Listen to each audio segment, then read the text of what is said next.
Hey everybody, this is Carter and welcome to this episode of Making It Up, my podcast where I sit down and interview other writers very organically, no questions prepared, just kind of a conversation about the writer's journey, and then we always end with a fun little Making It Up portion where we just make up a story.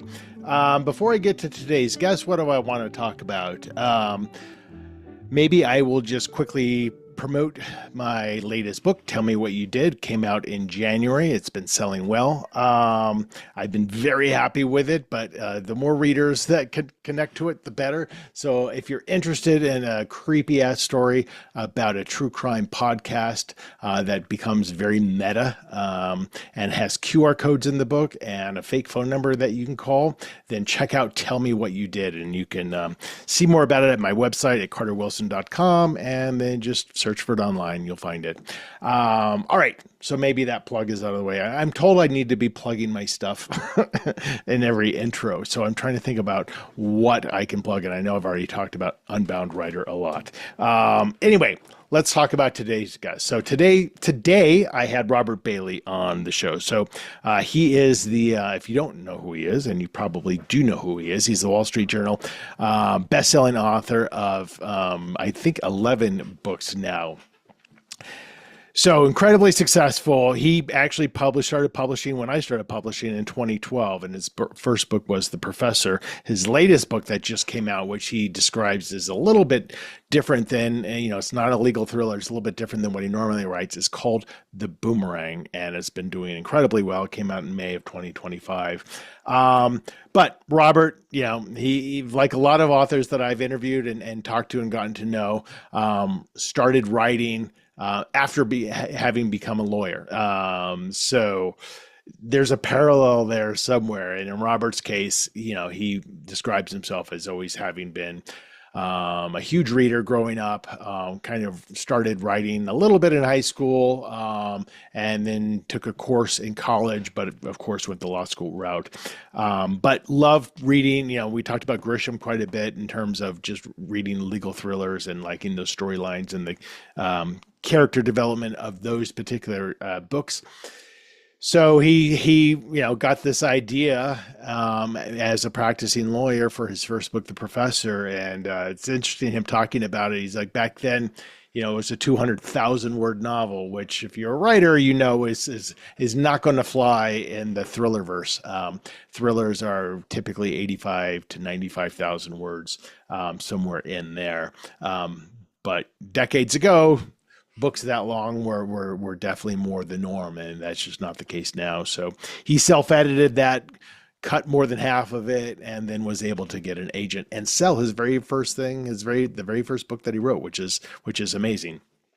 So, and we just kind of went through his career, and we spent a lot of time talking about, writing for yourself versus writing for the market.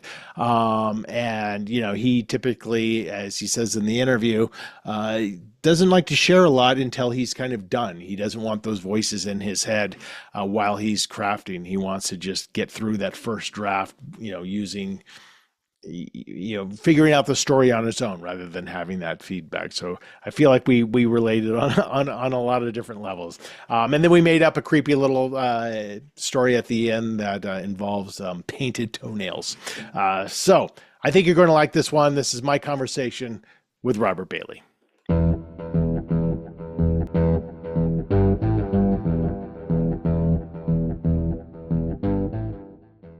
Right on, man. Well, congratulations on the recent release. It's I'm not going to go so far as to say it's old hat to you by now, but it's got to feel a little familiar, maybe. It's been good, yeah. The Boomerang's a little different type of book, so I was sort of excited and maybe a little nervous to see what the reception's been, but really excited at how people have received it, and never gets old. I mean, it's always fun when a new book comes out. Totally. And it's funny. So I was at the Columbus Book Festival over the weekend. I was talking to Joe Fender, and we were both talking about books that we had recently written that were a little bit different than what we normally write, and certainly more importantly, maybe what's expected from us. And I asked Joe, he was telling me about a book, and I'm like, "Did you write that during the pandemic?" And he's like, "Yeah." And I'm like, "Me too." Like in 2020 and 2021, we both wrote, and a lot of authors I talked to wrote books that were a little bit different, maybe more nostalgic, maybe a little bit, I don't know, softer. I don't know if that was the case with the Boomerang. I mean, it's coming out in 2025, so I'm assuming you wrote it not all the way back in 2020, but The idea for the Boomerang hatched probably around 2018 because okay. my it sort of stems from my dad and my wife's cancer battles, and so Got it. coming out of that, I wrote some notes down for a story idea, and I ended up writing two books coming out of that. The Golfer's Carol, which actually was published during the pandemic, Right. is kind of a small inspirational story, much different than anything I've written. I kind of wrote that for my dad after he died, and then Yeah. Boomerang was kind of hatched from all the conspiracy theories I heard when I was in those waiting rooms. So, Ha. and then, it took me a while to actually have time to write the story. I wrote like a synopsis in a few pages, and then last year I was finally able to devote some time to it. So, just going back to maybe the inception of this book, and then also the Golfer's Carol, which is clearly, to your point, completely different. Um, when you is that something you like pitched to your publisher, or you're just like, "Hey, I wrote this. Do you want to publish it?" It's totally different. So for the Golfer's Carol, I just wrote it. I there was an idea that I had. I It went was ahead and wrote the cathartic in whole a book. way. It was. I wrote it for myself. It's Yeah, therapeutic, right on. basically, to celebrate mourn my father. And then once I was finished with it. I sent it to my agent, and it certainly wasn't right for my publisher because it wasn't a thriller. And so Right. she ended up going out with it, like she did with my Hmm. very first book. It was just different publishers that were looking at it, and so it was kind of fun to go through that process again after not really having done that in a while. And so that's how the Golfer's Carol happened. With the Boomerang, it came out from Thomas and Mercer, who's done most of my stuff. We Right. did, kind of, we weren't sure whether they were going to go for it since I've done mostly legal thrillers, Right. but they were super excited about it, and so it's been nice to have some support for it. Yeah, for sure. And it's weird just going back to the Golfer's Carol. It is exciting. So I've co-written a YA thriller, and so that's very different. Not only the co-writing, but the YA aspect. But it's still in essence a thriller.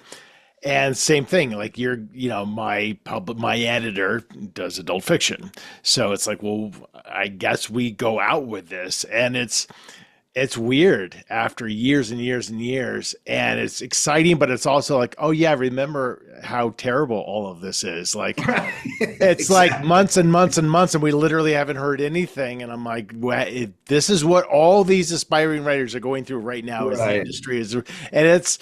I'm like, I thought like anything I wrote now would just get published. I guess that's not the case.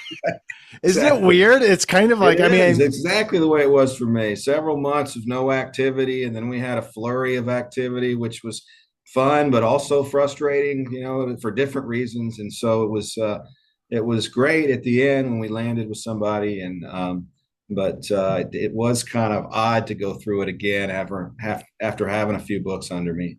and plus the idea of, you go to a different publisher for a different style book, and more often the case is they don't just want the book, they want a number of books that are in that kind of vein. Was that part of the discussion at all?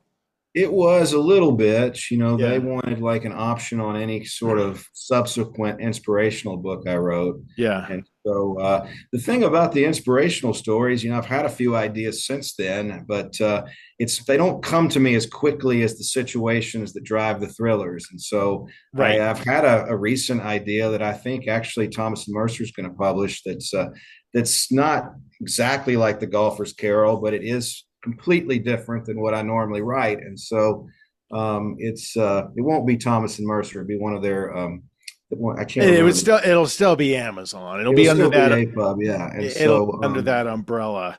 And yeah, you've been with Thomas and Mercer for with the preponderance of your books, right? yeah. So since 2014, of my 11, they've done 10 of them. So Yeah, so you were early. I don't even remember when Amazon got in the game, but it probably wasn't all that before then. it was sort of like when we first went with them, it wasn't as, I mean, now they're so established, and have so many, big names have come over and done books with them that back then it was a little bit more, I guess, anxiety producing. But now, Right? it's a great move for me. I mean, they've just been wonderful. But Yeah, you're clearly a legacy author with them, and I've many friends who are with them. I've interviewed many people who have been with different imprints with APUB.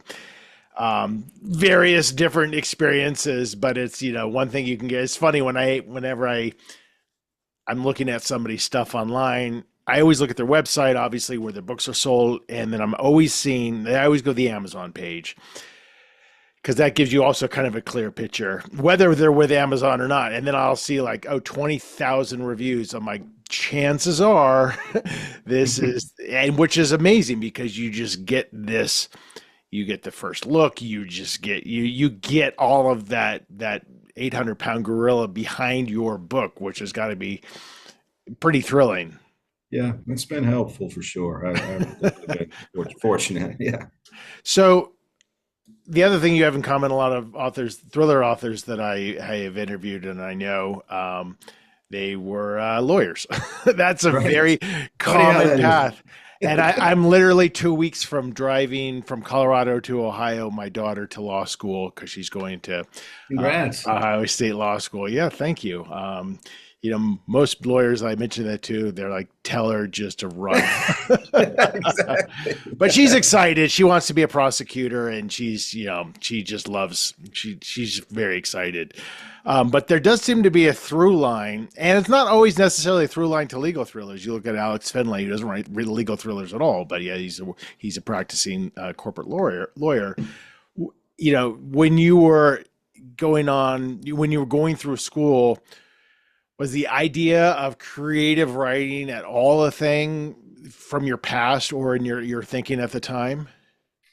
It was sort of evolved. I've always loved to read fiction, and the types of books that I write are the types of books that I used to, still enjoy reading. And I think for me, when I was in college, I think the first time I really wrote anything creatively was in high school, senior year. We had to write a journal. It was just really Right. basic, almost Right. like a diary And it type was stuff. an assignment. It wasn't like It you was an necessarily just went assignment. off on your own. Yeah. Exactly. And then my last semester at Davidson, they had like this traveling author program where an author came in. I was a senior. I'd already gotten all my major requirements, and I just thought it would be fun to try.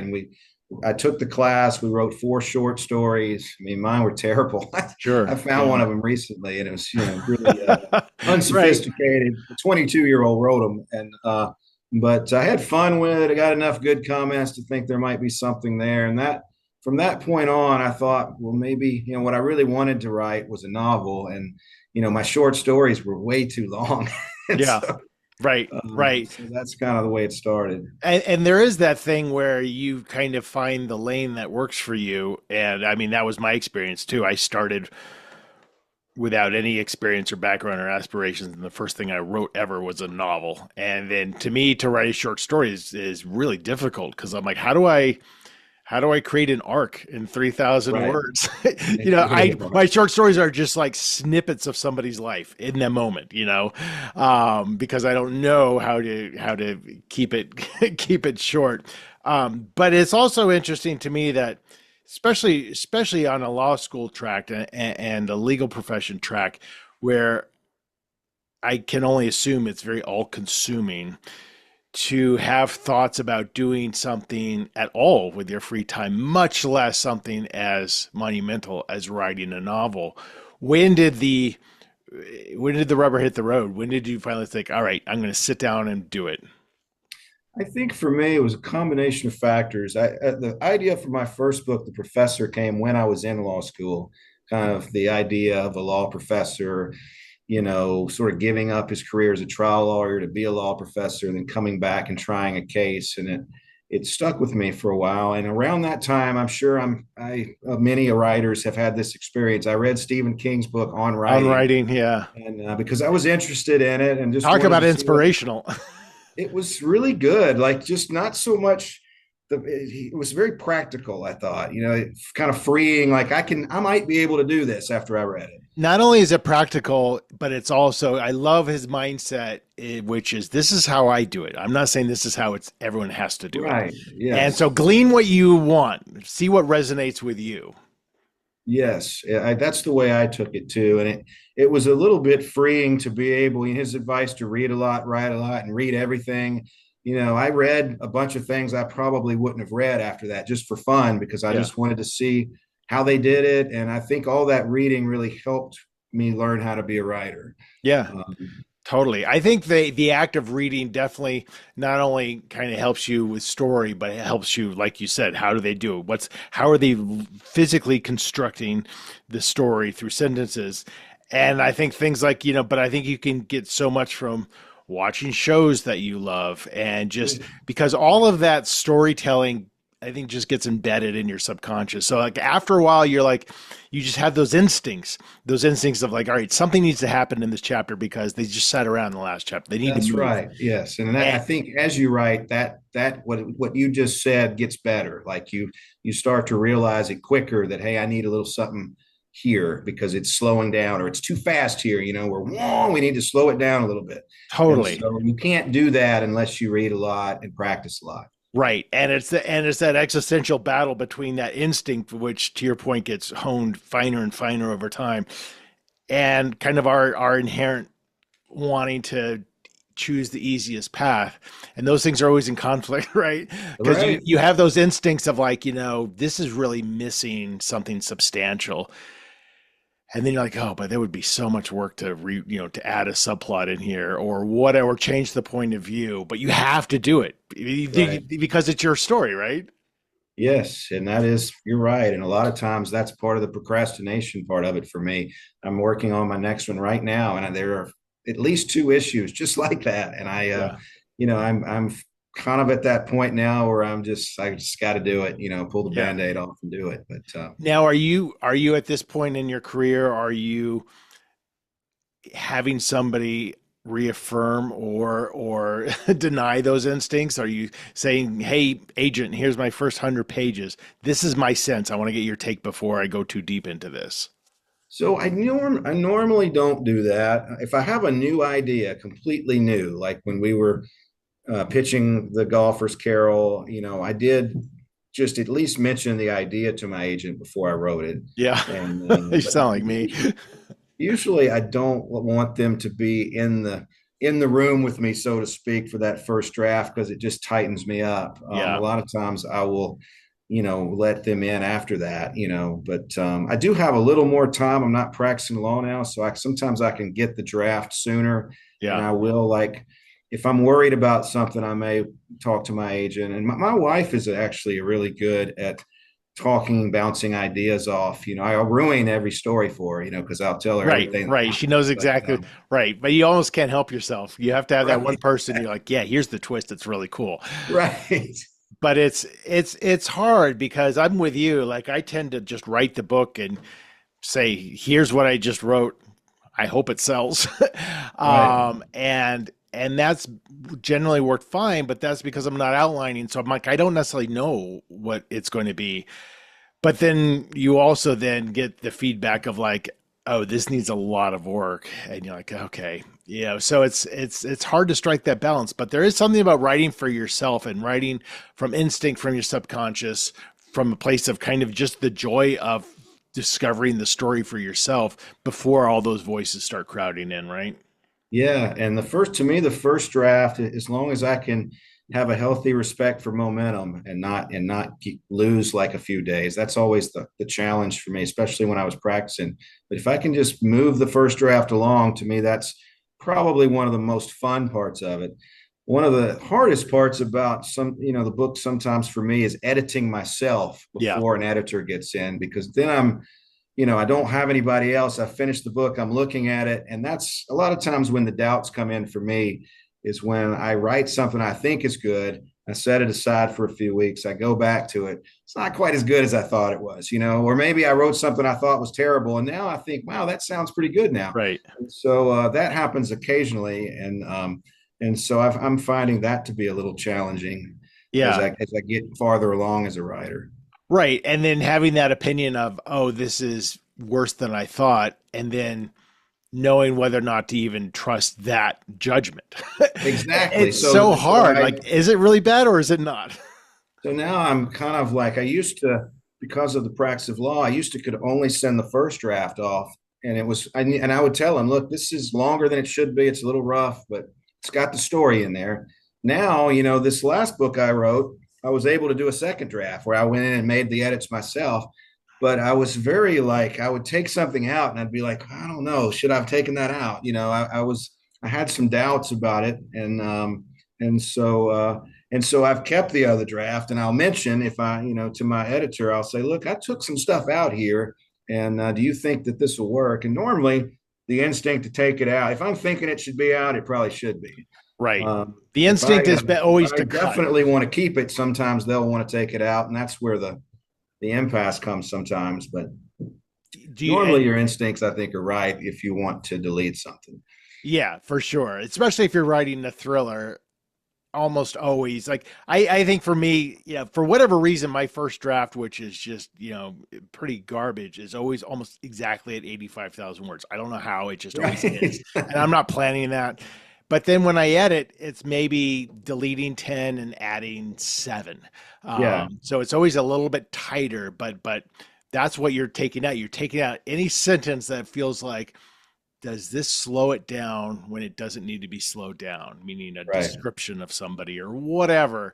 So yeah, I think cutting is always a good instinct to have. And when you've probably been with the same editor, I'm assuming, for a while.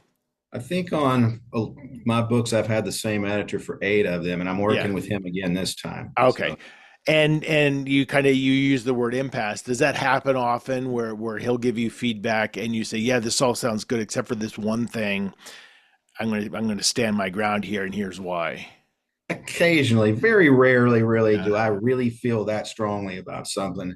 Occasionally, he'll mention something, and I about he'll say I like this, and then he'll point out some problem with it, and then we'll discuss it, and we'll either take it out, keep it, or tweak it. But it's rarely been where we've been in total impasse. I think one book we had some issues, and they were really more just character issues where I had a vision for what I thought the character would do. He thought it was too far, and yeah, so yeah, that went on for a while. And I eventually realized that he was right. So right, right. it's hard sometimes, It when is. we're stubborn about it. But I did kind of back off on that one. Yeah, I think what a lot of, especially maybe aspiring or debut authors, will eventually come to understand over time is that you're right. You have a vision for a character who makes this decision, and you've been with this character. You created this character. You were inside their head, and your editor says, "Well, I don't think he would do that. I think that's too far." And then you say, "Well, let me have a discussion and tell you why." And you start to realize, like, I can't do this with every reader. I can't Yeah. sit here and justify it to every. So Right. the reader's instinct is always right. Right. That's For their exactly own, right. so, and you have to just kind of be like, oh yeah, I could see how that could be interpreted that way. And it is frustrating because you're almost at a deeper level with your character than anyone else will ever be. And so your insights are almost a little bit too fine-tuned in a way. Too close to the fire. Yeah. So you wrote that first book way back when, and was that the first thing that sold? It was. So I wrote the first draft of The Professor, and one of the big problems I had as an early writer is that the books were too long. I don't know if you remember this in On Writing, but Stephen King talks about a 200,000 word book being a nice, goodish length or whatever. And then you find Back out, in back in the mid 80s and the 90s. right. Yeah. And then you find out what you really need is what you said, more like 85 or 90. And so my book was way too long. And so I tried to get published with it and got immediate rejections. And what always happens to me is I'll come up with the next idea as I'm writing the current book. And I think it's almost a procrastination thing where I'll start looking at this over here, thinking, oh, that sounds sexier than what I'm writing Right, here. right. You fall in But love I'll again keep all the over notes. again. And so I had notes for a second book. And so I went ahead and wrote it. and it was a little too long too, but I got to the end on it.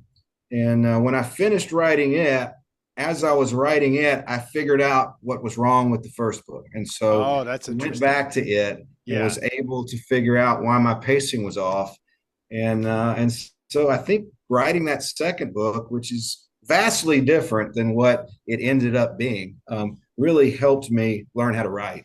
So Yeah, I mean, and that's such a valuable lesson because so my first three books didn't sell. And you talk to people who aren't writers and they're like, "Oh, how frustrating. How did you keep going? Have you tried to get them published now?" And they don't understand that, like, oh, you needed that.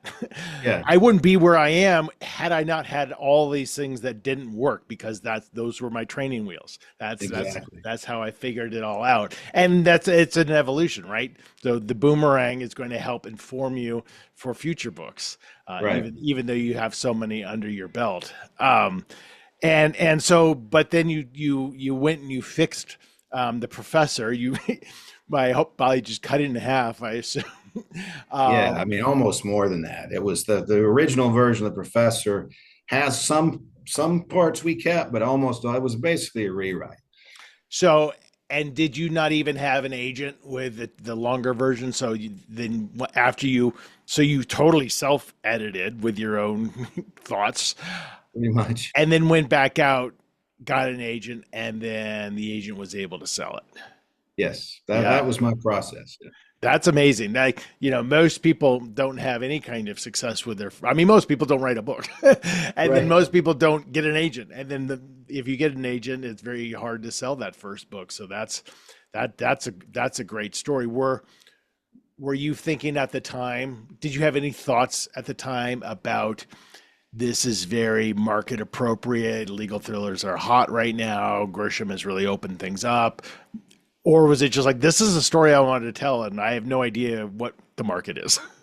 I love those types of books. I grew up when Me Grisham too. was becoming big and Thoreau was becoming big, and so I really enjoyed the lawyer in peril type books, even as far back as To Kill a Mockingbird. Sure. And for me, that's the type of book I wanted to write.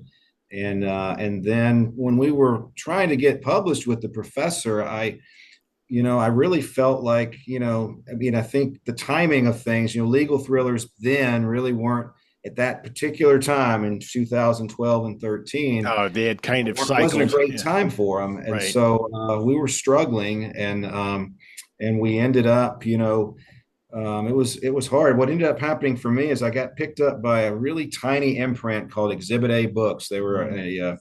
a imprint of Angry Robot, and they only stayed open for a year or two, and they published The Professor.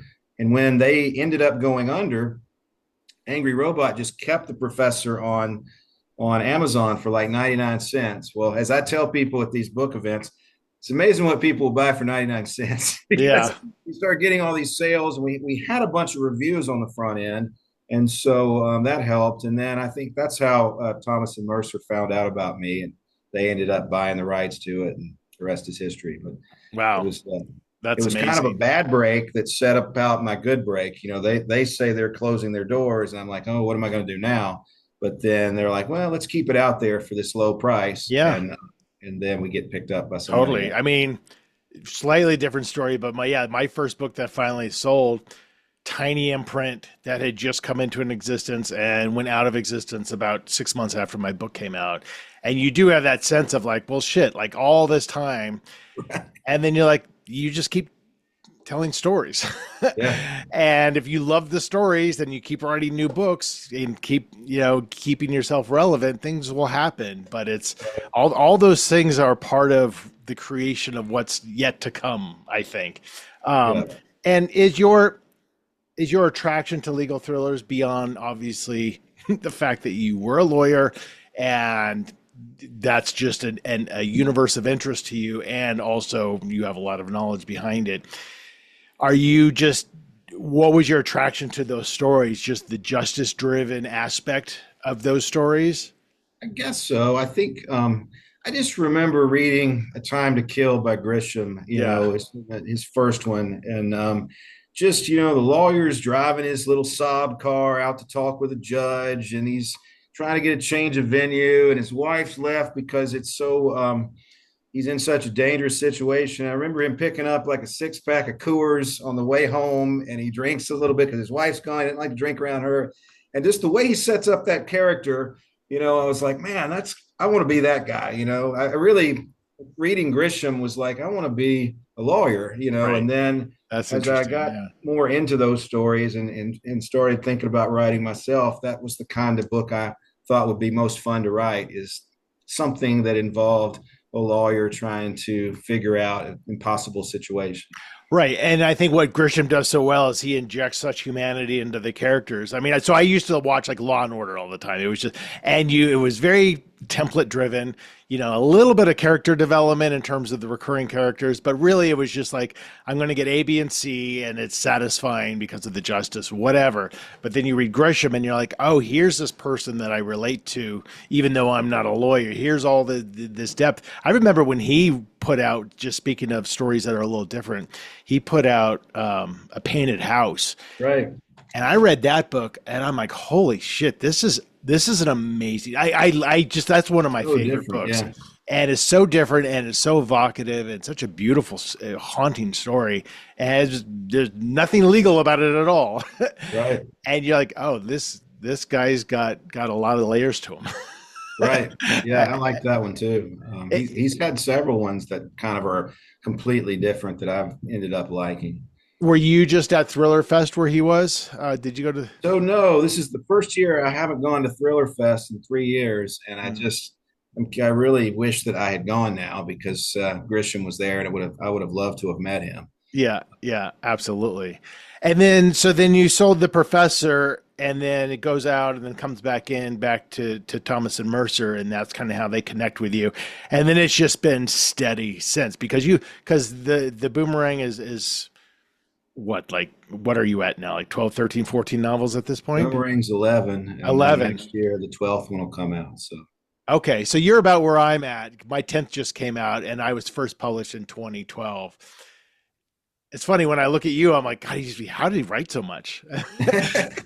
So you're a book a year person, basically. that's basically been it. We had two come out in 2020, but pretty much a book a year. Yeah, yeah. And then as you started to see more success with your books, and certainly you have this great engine behind you, and a lot of people got to know you and became big fans, and you're practicing law at the same time, which I was in a corporate job for decades until a couple of years ago.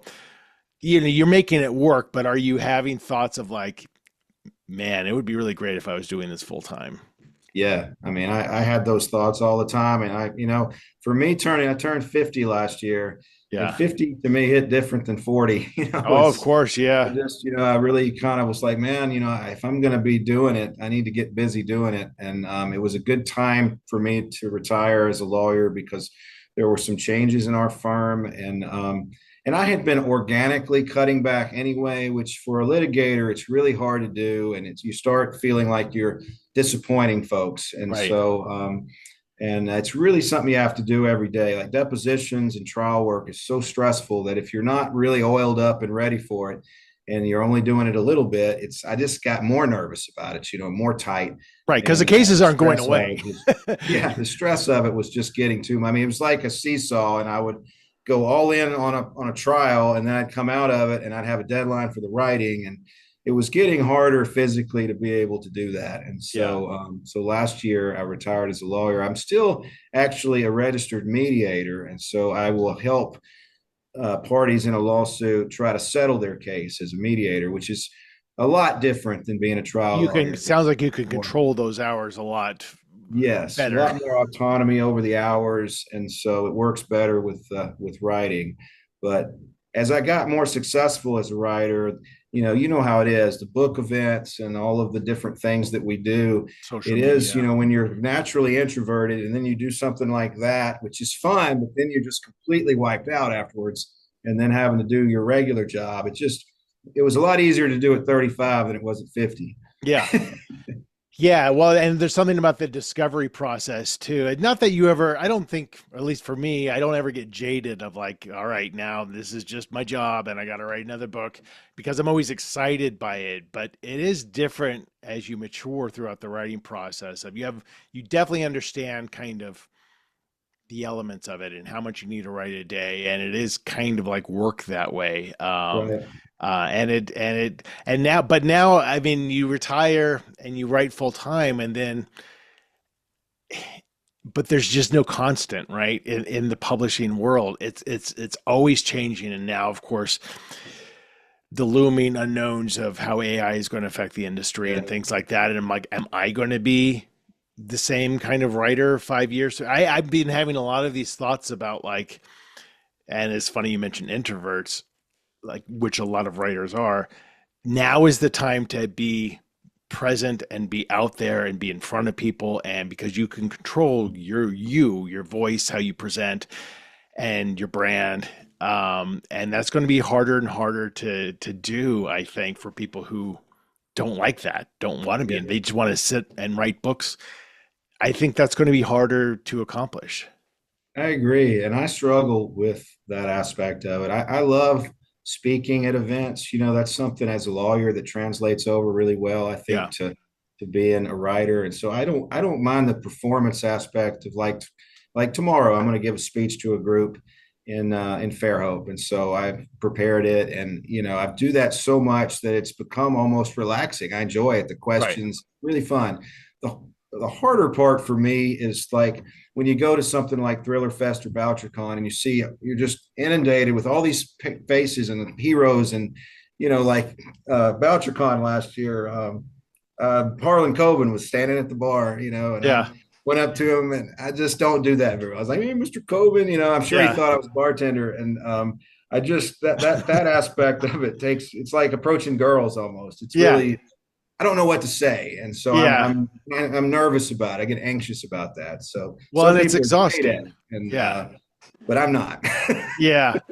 Yeah, I mean, I do feed off that energy when I go to like a Thriller Fest or BoucherCon, because and you develop relationships over the years, right? Where you Right, know your right, people and stuff like that, and but you get home and you're just like, yeah, I'm excited and still feeding on the energy, but I'm also exhausted. right. And are you going to BoucherCon this year in New I Orleans? am. Yeah, Yeah, I'm going to so BoucherCon. I'm excited about that because it's in New Orleans, which is relatively close to us. So, yeah, yeah, totally. And my agent's there, and my son goes to school at LSU an hour away, so oh, that's awesome. I'll get to see him. So I'm excited for that as well. Well, Robert, we're going to wrap up. Before we do, we're going to do the storytelling part. This is the making it up part of the show. Okay. I've basically, so for introverts, this is great. Oh no, I'm probably gonna be terrible at it. No, no, no, you'll be fine because this is only going to last about 2 minutes. So I picked three Right. books kind of at random. These are all either new releases or have yet to be released. You're going to choose one of those books. We're going to choose a random sentence from a random page. I'm going to read that sentence. That'll be the first sentence in like a 2 minute long short story. So I'll read the sentence. You give me the next, whatever comes to your head, sentence or two. I'll do a couple Okay. sentences. And when it Oh, goes off, no. when it goes totally off the rails, we'll call it. So I've got Karen Slaughter's "This Is Why We Lied," Liv Constantine's "Don't Open Your Eyes," and Chris Pavone's "The Doorman." Let's go with Karen's book. All right, so give me a page between 1 and 450.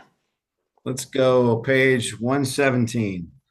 See, this is way more than 85,000 words just looking at the font on this thing. But if you're Karen Slaughter, you can get away with that. Right. Um, oh, so Oh no. you happen to choose what seems to be a sex scene, Oh no. which has never happened on this show before. So let me pick out a sentence here that's going to work. Um, so I'm gonna go a little neutral on this, so you can do whatever you want with it. It can go whatever direction you want. She kicked off her sandals. Her toes were painted bright red, like like the color of the setting sun. He hadn't noticed her toes before, even though they shone out of her sandals. But now as he considered them, he realized the woman he'd been looking for would never paint her toenails. Now he was completely stuck, not sure whether to move forward or to run for the hills. More importantly, he worried that the more time he spent with this woman, it would be time wasted not searching for his target. And if he didn't find her within the next 2 hours, he knew she could very likely kill again. He needed to push the eject button, but how could he do that with this half-naked woman in front of him with her shiny red toenails? All right, I think we call it there. I think we leave it right on the edge of tension of this guy kind of just wanting to have some fun and having to stop a female killer.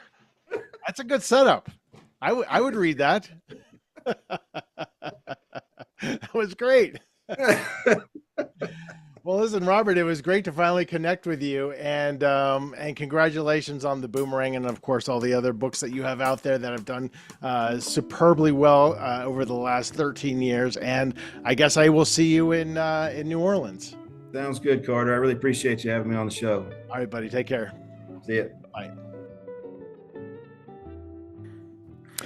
All right, that is it. That is my conversation with Robert Bailey. You can check out his new novel, The Boomerang. It's out everywhere. And if you want to go find out more about Robert, just go to robertbaileybooks.com.